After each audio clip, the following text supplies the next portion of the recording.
66% of United States residents' public water is fluoridated. It is known to have tremendous effects on bone cancer, joint problems, bone weakness, lowered estrogen and testosterone levels, and dental fluorosis, which is yellowing of the teeth and pitting in the enamel. Wouldn't it make more sense to enhance public water with vitamins which are meant to be ingested to promote overall health, rather than putting such a toxic chemical in our water with a bogus explanation that it will improve our dental health? We now know that fluoride causes more dental problems than it solves. Something doesn't seem right about this. Do you honestly believe that these companies care deeply enough for the people to spend large amounts of their own money to fluoridate public water when the people already purchase their own toothpaste? But there's a difference between toothpaste and drinking water. We don't ingest toothpaste. If you go to any hardware store and look at any rat poison product, you will only find one ingredient: sodium fluoride. It is the most toxic ionic molecule outside of potassium dichromate. Now Dannon, along with other companies, have begun fluoridating bottled water. It is becoming increasingly difficult to get away from. And the fact that fluoride is also used in many prescription antidepressants shows that it eliminates aggression and motivation in people. Fluoride, to my knowledge as a physician, has absolutely no biological benefit whatsoever. But one of the significant things is that the Russians carried out all sorts of experiments on the people living in the Gulag. One of them, of course, was to fluoridate the water. Why? You fluoridate the water, why people are not as aggressive as they ordinarily would be. In fact, what is the active ingredient in Prozac that is so widely distributed in America today? Well, it's a fluoride compound. And now, we are finding that public water nationwide is showing up with arsenic, lead, cadmium, and thermonium, which is a radioactive form of lead. Cancer, lowered sex drive, birth defects, sedation, and brain defects. Does this not sound like a wonder drug for anyone aiming to control a population? It's quite astonishing, Paul, the degree to which environmentalists have not been educated about fluoride. You know, people have an unconscious trust in their doctor or their dentist, and if you can persuade doctors and dentists that fluoride is safe and good, then you're able to reach the rest of the nation. People believe their doctors and dentists, and that was a way of promoting fluoride for Bernays. Fluoride was killing their cattle, destroying their crops.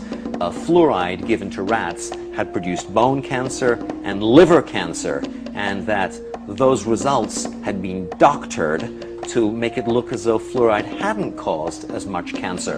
The pattern that we saw, it typically is what we see with other neurotoxic agents that are well known to cause a hypoactivity or a memory problem or an IQ problem.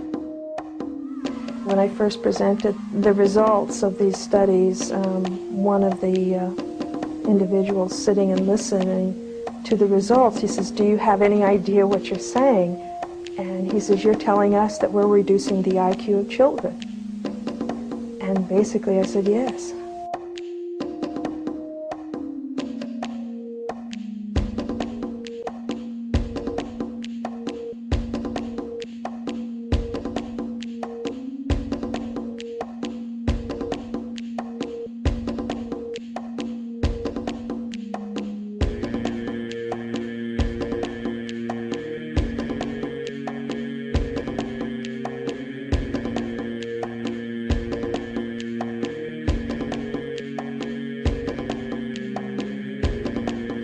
Aspartame, the artificial sweetener found in almost every low-sugar or sugar-free product on the market.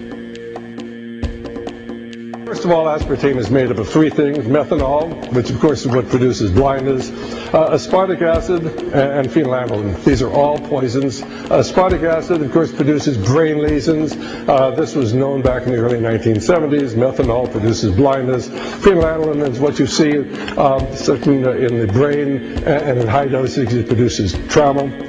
We're not making this all up. The FDA did publish back in, I think it was in the 80s, they did publish the 92 potential side effects of aspartame. And they do, these side effects are quite, are extremely serious. Things like dizziness, problems with balance, abdominal pain and cramps, changes in vision, seizures and convulsions, etc., etc.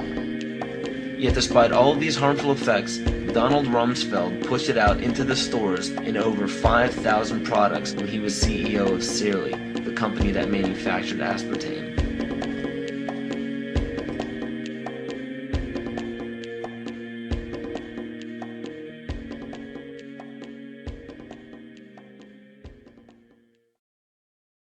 The sustainable goal is the elimination of the middle class.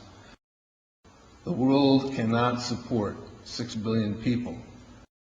But you see, the plan behind sustainable development includes population control.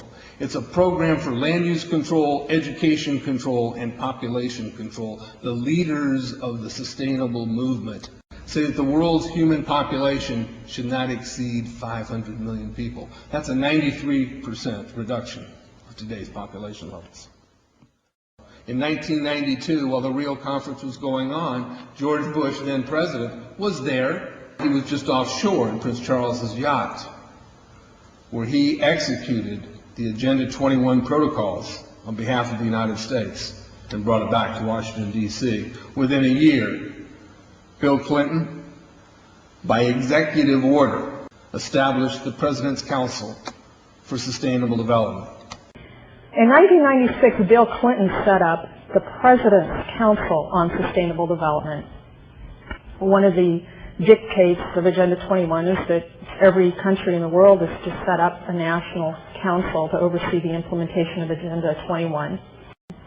I've listened to Gorbachev explain, we are writing a new set of 10 or 15 commandments to replace the original 10. Which one of the 10 do you think these guys don't like? Thou shalt not lie, thou shalt not steal, thou shalt not covet.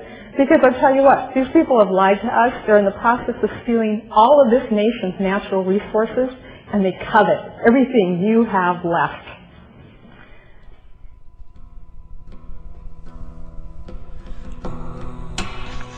To explain the map, the red are areas that are to be off limits to human beings. If you live there, you won't. The yellow areas are the areas for major control of all human activity. If you live there, you won't. The black dots are the smart growth zones. That's where human beings are to be stacked and packed in small living units along rail tracks. The Smart Growth Program ultimately has jobs assigned and children cared for by the state.